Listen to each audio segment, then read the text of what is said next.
Hello students, myself Professor Yogesh Toke, Assistant Professor of Swami Vivekananda Junior College, Sisandi. Yesterday's lecture we have discussed in the TS of anther. So now today we are going to learn reproduction in lower and higher plants, part 3rd, microsporogenesis.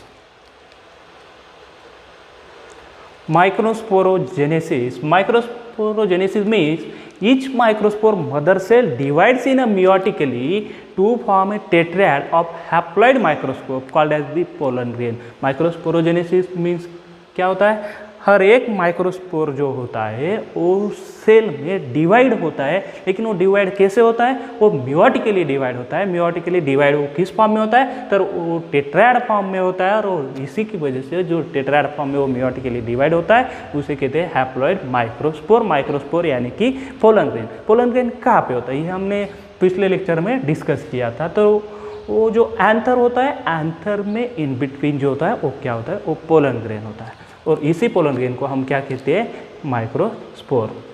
Then structure of microspore. Microspore जो होता है यानी कि pollen grain का structure कैसे होता है ये देखते हैं हम।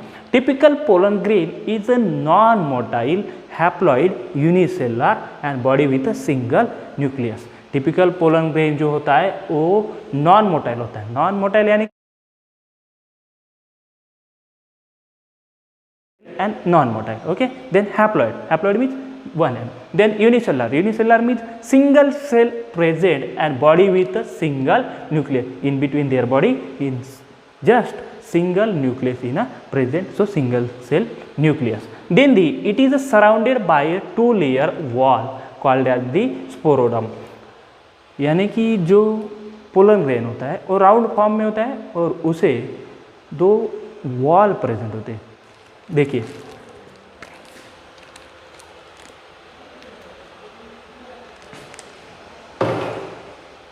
देखिए सराउंडेड बाय दी 2 वॉल। ये एक वॉल हो गई और अब दूसरी वॉल।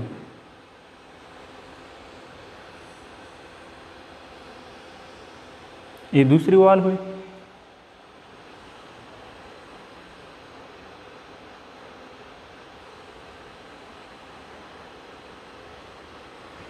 ये हुआ।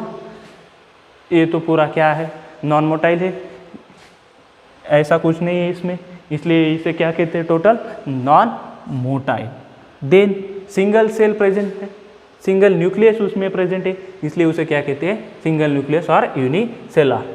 Both walls are present in the surrounded called as the sporoderm. ये एक वॉल होगी और ये एक वॉल होगी, दोनों मिलके क्या हुआ, called as the sporoderm. Then the outer layer is exine and the thick and made up of the complex and non-biodegradable substance called as the sporopollenin।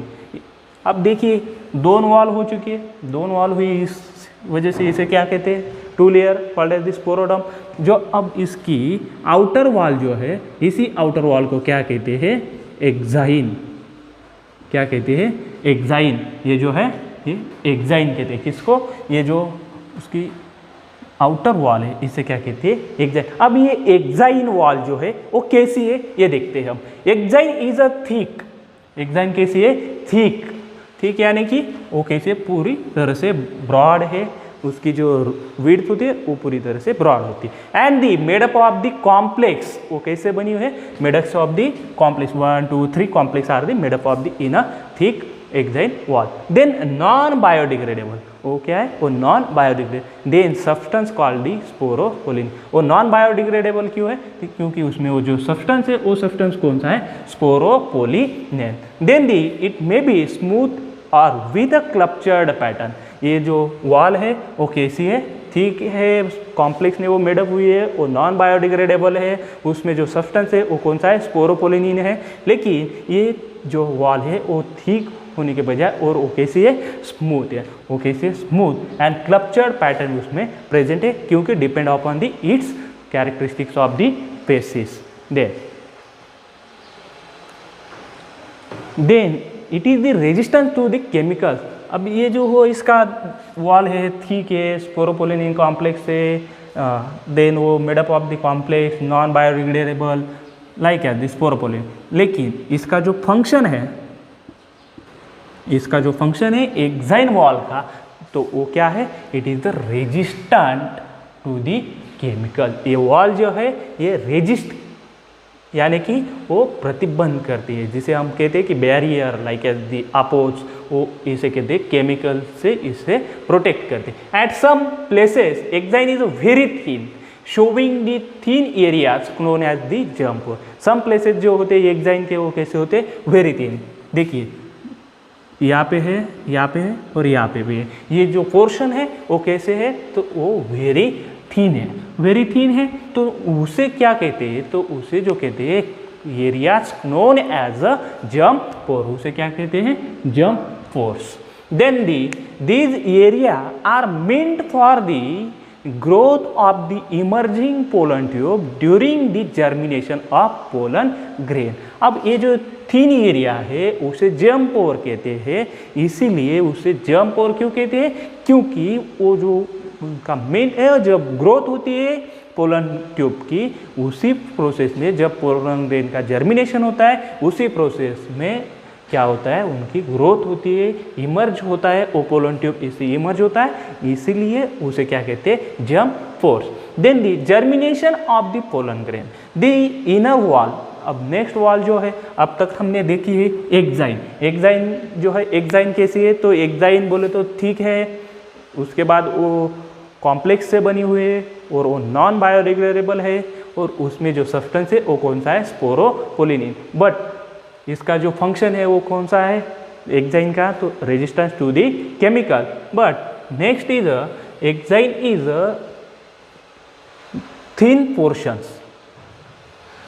कई जगह पे एक्साइन जो है वो एक्साइन वॉल कैसी है, थिन है। वो थिन क्यों है, और उसे थिन है तो उसे कौन सा वर्ड बोला जाता है, तो वो जो थिन वॉल जो है कई जगह पे, तो उसे क्या कहते हैं, जर्म पोर। और इसी जर्म पोर का फंक्शन क्या होता है, जब पोलन जर्मिनेशन होता है तब पोलन ट्यूब जो हो वो उसी में से इमर्ज होती है, बाहर आती है, इसीलिए उसे क्या कहते हैं, जर्म पोर। अब जो नेक्स्ट वॉल जो है वो कौन सी है हमारी, इंटाइन। कौन सी वॉल है वो, intine.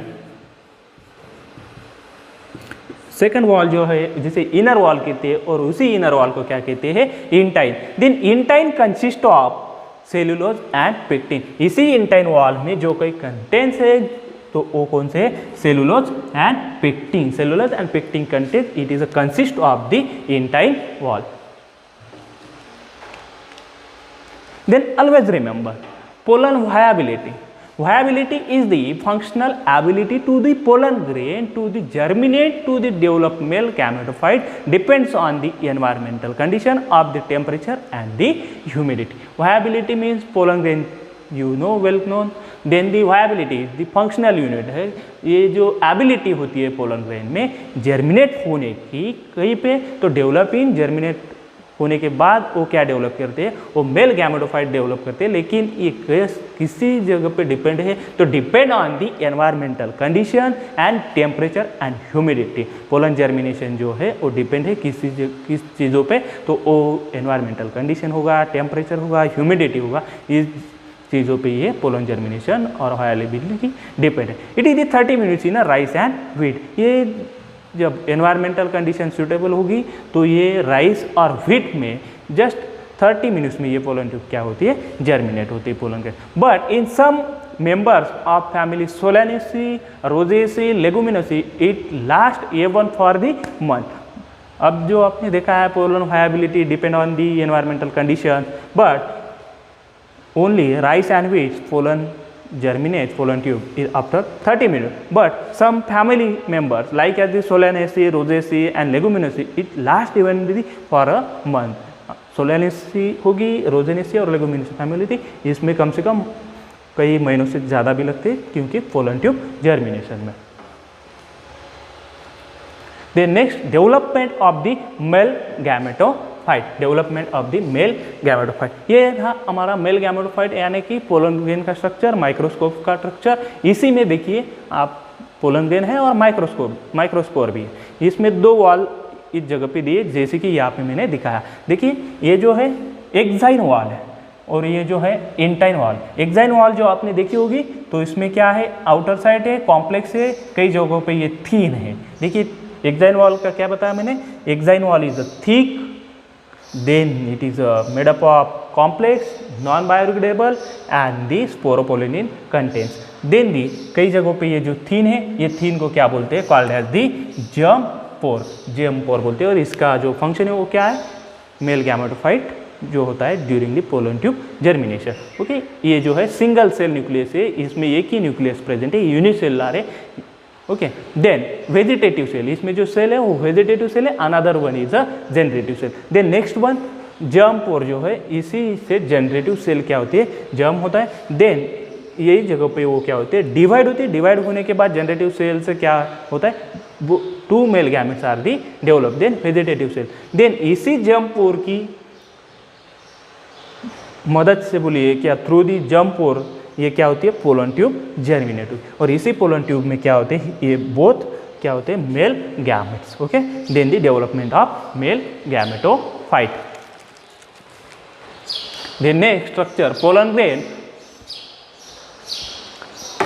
Structure, then pollen grain marks the beginning, pollen grain marks the beginning male gametophyte in undergo the first mitotic division to produce a bigger neck vegetative cell and small thin walled generative cell। जब pollen grain में male gametophyte से जब undergoes division होती है, वो undergoes division कैसी होती है, माइटोटिक डिवीजन उसमें होती है, like as the mitosis, then produce bigger naked vegetative cell and the small thin wall generative cell। पिछले स्लाइड में हमने देखा जब पोलन डेवलप होता है उसमें क्या होता है, small vegetative cell and generative cell. Then the generative cell flowed the cytoplasm of vegetative cell.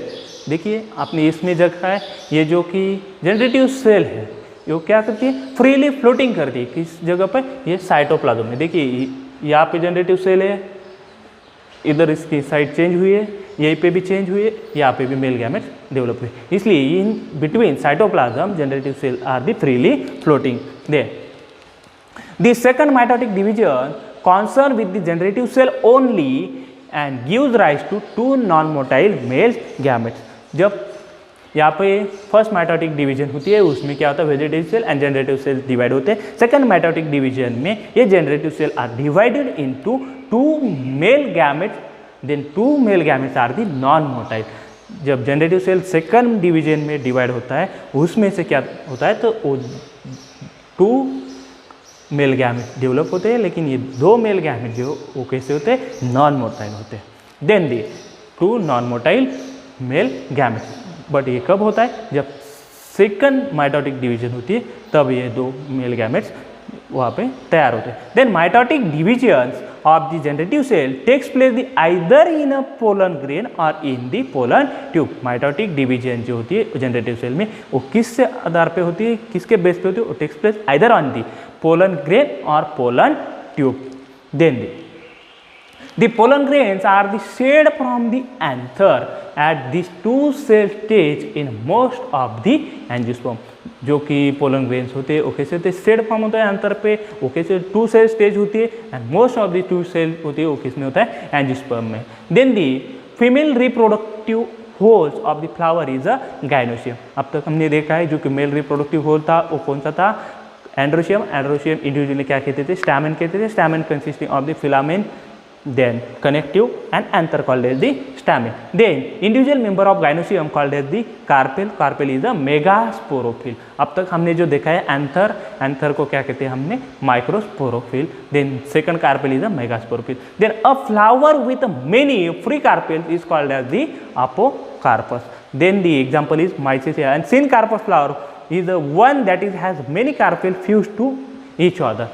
जब किसी फ्लावर में मेनी कार्पेल्स प्रेजेंट होंगे और वो कार्पेल्स कैसे होंगे, फ्री होंगे, तो उसे क्या कहते हैं, आपोकार्पस। आपोकार्पस का जो कि एग्जांपल दिया गया है वो माइसेलिया। देन सेकंड जो है सिनकार्पस फ्लावर। सिनकार्पस फ्लावर में क्या कहते हैं, मेनी कार्पेल्स होते लेकिन वो क्या होते हैं, fuse to each other, then called as the syncarpous. Example is a brinjal.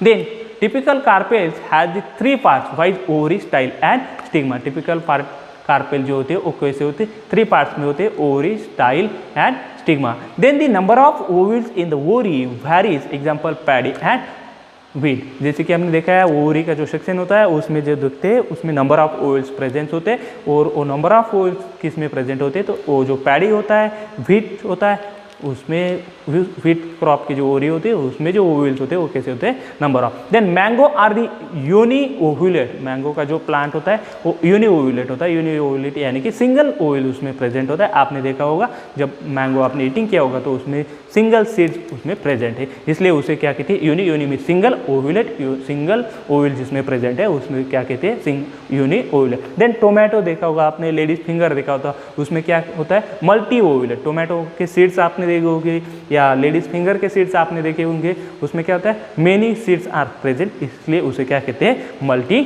Ovulate.